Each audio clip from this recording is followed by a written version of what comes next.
Russia's air campaign has never been about winning the sky outright. It has been about keeping it usable long enough to apply pressure again and again without paying a rising price each time. That only works when timing stays predictable. For most of the war, Russian planners could assume something critical. Ukrainian air defenses would eventually have to choose. Not because they were weak, but because they were finite. Every interception carried opportunity cost, and Russia learned how to lean into that. It didn't need every strike to land, it only needed Ukraine to hesitate often enough that pressure kept accumulating. That assumption is now under stress. Not because Ukraine suddenly sealed its airspace, and not because Russia lost the ability to strike. What changed is subtler and far more disruptive. The cost structure underneath every Russian air operation just shifted.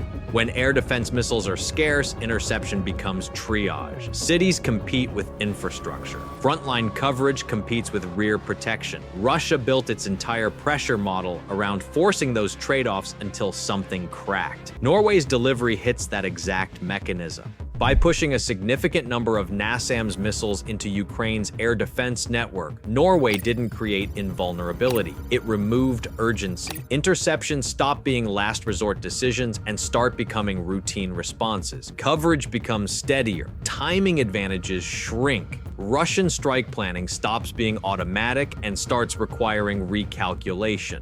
That change doesn't produce a single dramatic moment. It produces hesitation. Routes take longer to finalize. Strike packages feel heavier. Salvos that once looked efficient start looking expensive. And once an attacker has to think harder before acting, pressure stops compounding cleanly. It begins to drag. This isn't about Norway stepping into the war in a visible way. It's about Norway reinforcing the one layer Russia needed to remain thin for its strategy to keep functioning. Russia never needed the sky to be safe. It only needed it to stay cheap enough to exploit repeatedly. That condition is now in question. And when rhythm breaks in a pressure campaign, wars don't flip overnight. They start slipping quietly, one calculation at a time, until momentum belongs to whoever can absorb friction longer. To understand why this delivery changes things, you have to look past the missile itself and focus on how Russia actually uses air power in this war. Russia does not plan strikes in isolation. It plans them as part of an environment. Every missile launch, every drone wave, every follow-on strike is shaped by expectations about what Ukrainian air defenses can and cannot afford to stop. Over time, Russian planners learned the contours of that environment. They learned where coverage thinned. They learned when saturation worked. Most importantly, they learned that even successful defenses created fatigue.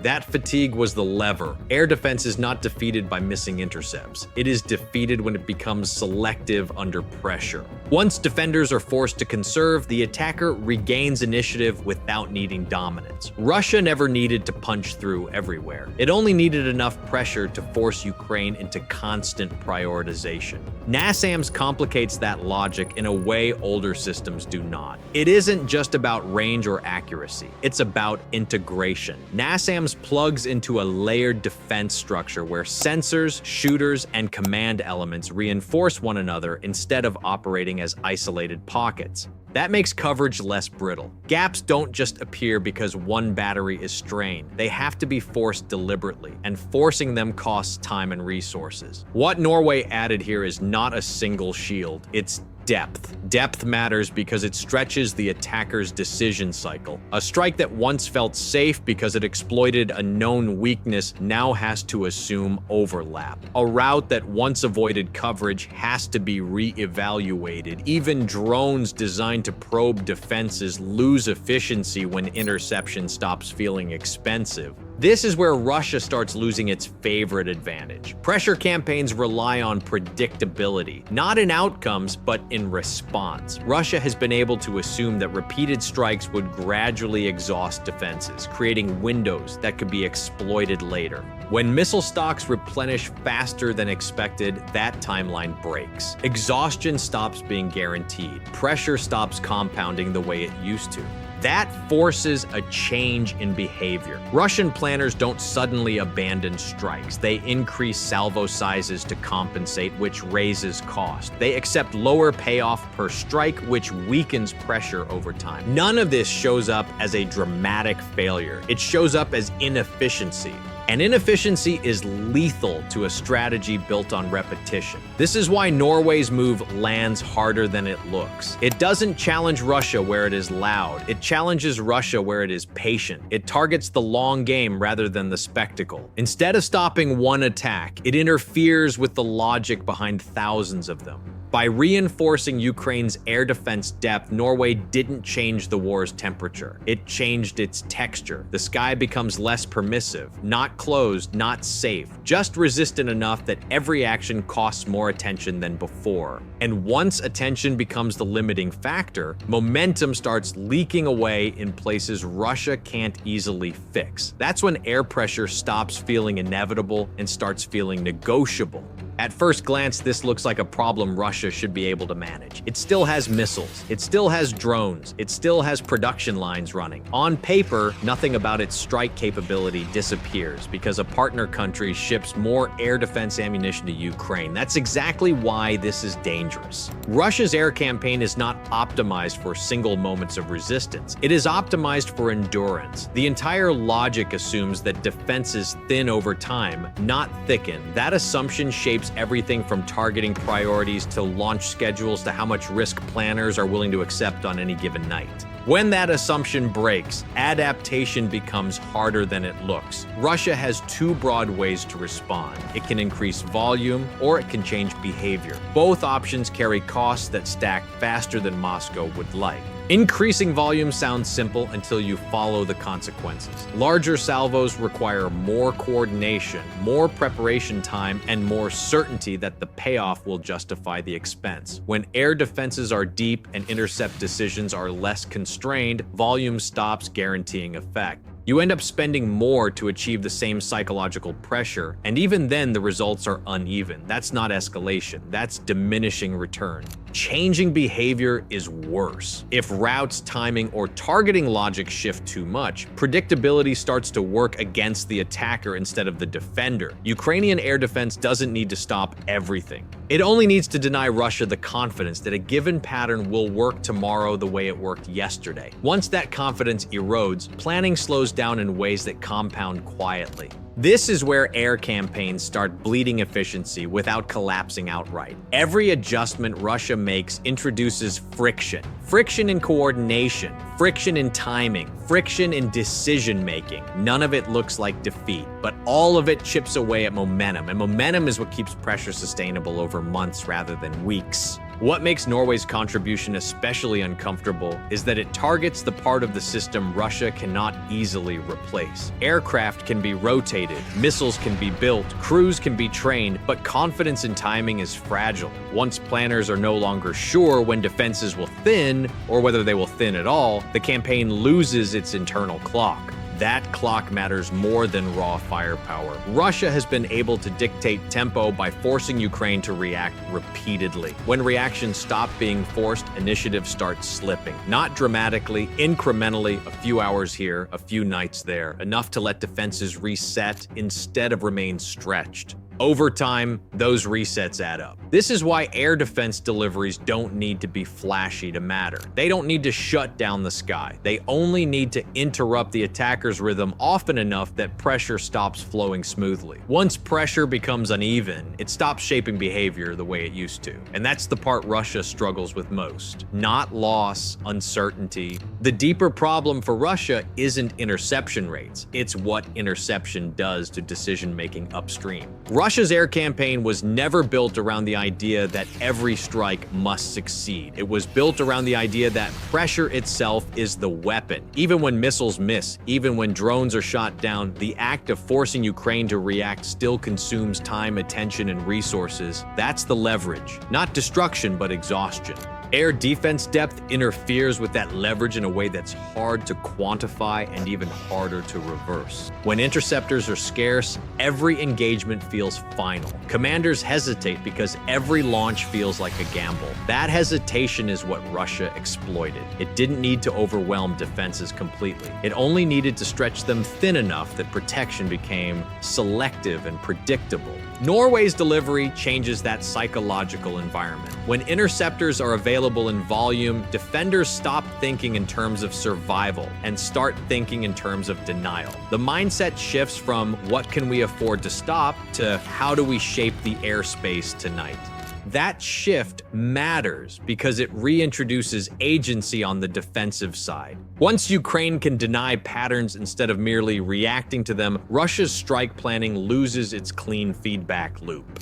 Targets that used to feel reliable start behaving inconsistently. Windows that used to open at predictable times stop lining up. Follow-on strikes arrive without the same cumulative effect because the airspace no longer degrades the way it's supposed to. This is where pressure campaigns quietly fail, not because they stop causing damage, but because they stop causing certainty. And certainty is what allows repetition to compound. Russia's planners are now forced to ask questions they didn't have to ask before. How long will defenses hold tonight? Which areas will remain protected tomorrow? Whether a delay now will produce better results later or simply waste the window entirely. Those questions don't paralyze a military. They slow it, and slowing is lethal to a strategy built on tempo.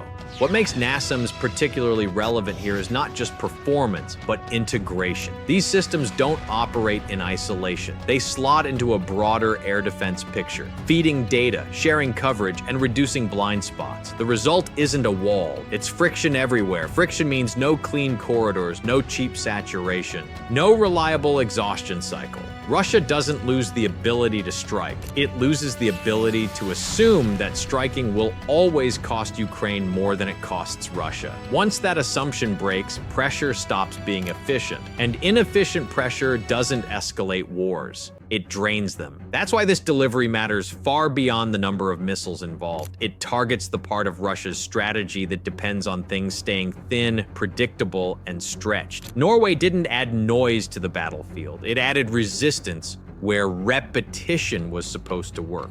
The problem Russia runs into now is that there is no clean correction. If the issue were a single system, a single battery, or a single coverage gap, Moscow could adapt the way it always has. Shift routes, adjust altitude, change timing, accept a temporary dip in effectiveness while waiting for defenses to thin again. That logic no longer applies when the weakness isn't a location, but a condition. Norway didn't give Ukraine a shield that can be mapped once and worked around. It reinforced a layer that changes how often defenses can say yes, and that creates a different kind of pressure on the attacker. Russia still has options, but every option carries a cost that lands in the wrong place. Increasing strike volume sounds logical until you remember that saturation only works when defenders are forced to ration. When rationing eases, larger salvos stop guaranteeing payoff. They just burn inventory faster, expose launch patterns more clearly, and shorten the lifespan of the pressure campaign itself.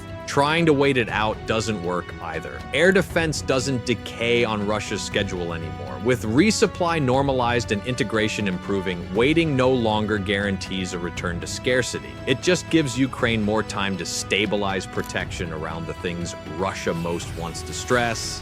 Targeting air defenses directly also stops being efficient once coverage deepens. Hunting launchers and radars only works when those assets are rare, isolated, and forced to reveal themselves constantly. As coverage thickens, the cost of suppressing defenses rises faster than the benefit of doing so. The attacker spends more effort creating windows that close again before they can be exploited, and escalation carries the heaviest price of all. Russia has been careful to keep its air campaign intense without making it uncontrollable. The moment escalation becomes overt enough to force political reactions beyond Ukraine, the strategic balance shifts in ways Moscow cannot localize. That's exactly what it has tried to avoid. So Russia adapts the only way it can. It becomes more cautious, strikes get spaced out, windows get shorter, targets get chosen more conservatively. Pressure continues, but it no longer compounds the way it used to.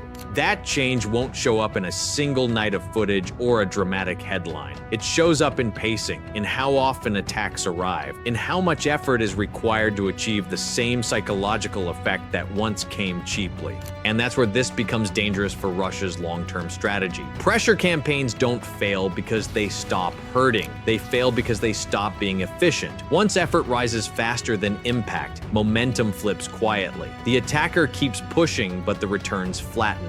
Norway's delivery accelerates that flattening. It doesn't end the air war, it reshapes it. And reshaping is often more decisive than stopping outright, because it forces the attacker to spend more time and more resources to achieve less certainty. That's not how pressure is supposed to work. And once pressure stops working on schedule, wars don't suddenly explode. They start dragging. This is where the shift stops being tactical and becomes strategic. Russia does not lose the air war because Norway delivered missiles. It loses tempo.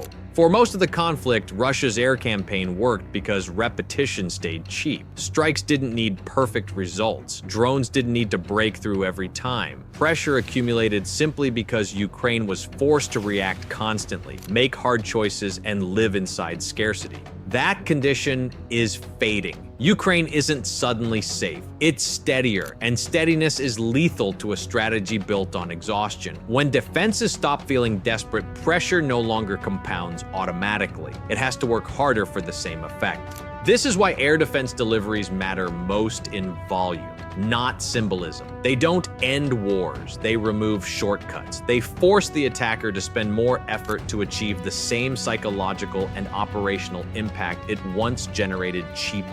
Norway didn't change the war by raising the stakes. It changed the war by raising the cost. And when cost rises without a matching increase in payoff, strategies don't collapse in a moment. They slow, they stretch, they lose precision until momentum quietly shifts away from the side that depended on speed. Russia can still strike. It can still threaten, but it now does so in an airspace that resists rhythm instead of absorbing it. And once rhythm breaks, control doesn't disappear dramatically. It slips. That's the real impact of what Norway just did.